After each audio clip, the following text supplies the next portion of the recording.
Good evening, guys. Tariff and non-tariff barrier in international trade. What is tariff barriers? Tariff barrier is a custom duty or a tax on product made that move across borders. The most important of tariff barriers is the custom duty imposed by the importing country. A tax may also be imposed by the exporting country on its exports. However, government rarely impose tariff on export because countries want to sell as much possible as to other countries. Why is important tariff barriers are specific duty, ad valorem duty, combined or compound duty, revenue tariff, protective tariff, sliding scale duty, anti-dumping duties.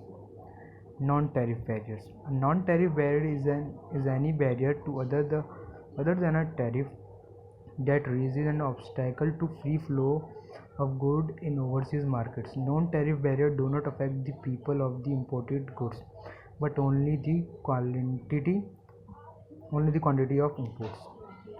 Important of non-tariff barriers: quota system, product standard, domestic content requirement, product labeling, packaging requirements, state trading, foreign exchange regulations. And last, what difference between tariff and non-tariff barriers? Tariff barriers, the government receive revenue. Non-tariff barriers, no revenue received due, but only protect of domestic industry. Tariff barrier, customers authority to valuation procedure and qualification. Non-tariff barrier, no such problems. Tariff barriers, such important duty levied monopolistic organizations are curbed. And non-tariff barriers, monopolistic organization command high prices through low output. Tariff barrier subject to legislative enhancement under terms of GATT. Non-tariff barrier flexible and discussed at official levels. Tariff barrier simple to operate administratively.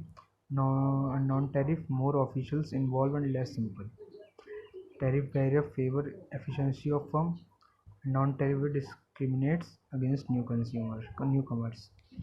Thank you for taking my time.